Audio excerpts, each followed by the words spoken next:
କଳିଯୁଗର ଶେଷ ଓ କଳ୍କି ଅବତାରର କାହାଣୀ। ପୁରାଣ ଏବଂ ଓଡ଼ିଶାର ମାଳିକା ବଚନ ଅନୁସାରେ କଳିଯୁଗର ଶେଷ ସମୟରେ ପୃଥିବୀରେ ପାପର ମାତ୍ରା ଚରମ ସୀମାରେ ପହଞ୍ଚିବ। ଲୋକମାନେ ଧର୍ମ, କର୍ମ ଏବଂ ସତ୍ୟକୁ ଭୁଲିଯିବେ। 1. କଳିଯୁଗ ଶେଷର ଲକ୍ଷଣ।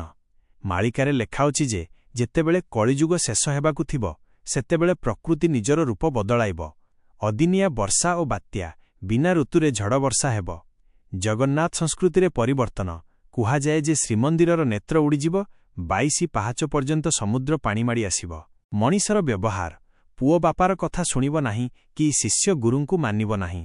ଛୋଟ ପିଲାମାନେ ଅଳ୍ପ ବୟସରେ ବୃଦ୍ଧ ଦେଖାଯିବେ। 2. କଳ୍କି ଅବତାରଙ୍କ ଆଗମନ।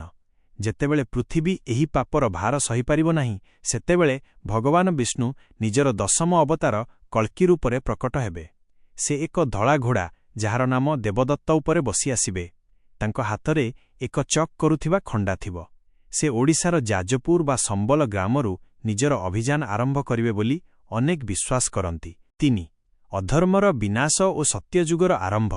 କଳ୍କି ମହାପ୍ରଭୁ ସମସ୍ତ ଦୁଷ୍ଟ, ଅତ୍ୟାଚାରୀ ଏବଂ ଅଧର୍ମୀମାନଙ୍କୁ ସଂହାର କରିବେ। ଏହି ମହାପ୍ରଳୟ ପରେ ପୃଥିବୀ ପୁଣିଥରେ ନିର୍ମଳ ହୋଇଯିବ। ପାପର ଅନ୍ତ ଘଟିବ ଏବଂ ପୁଣିଥରେ ସତ୍ୟଯୁଗର ପ୍ରତିଷ୍ଠା ହେବ, ଯେଉଁଠି କେବଳ ଶାନ୍ତି, ପ୍ରେମ ଏବଂ ଧର୍ମ ରହିବ। ଭିଡିଓଟି ଯଦି ଭଲ ଲାଗିଥାଏ, ଦୟାକରି ଲାଇକ୍ କରନ୍ତୁ ଆଉ ଏଭଳି ଭକ୍ତିମୟ କଥା ପାଇଁ ଆଜି ହିଁ ସବସ୍କ୍ରାଇବ୍ କରନ୍ତୁ।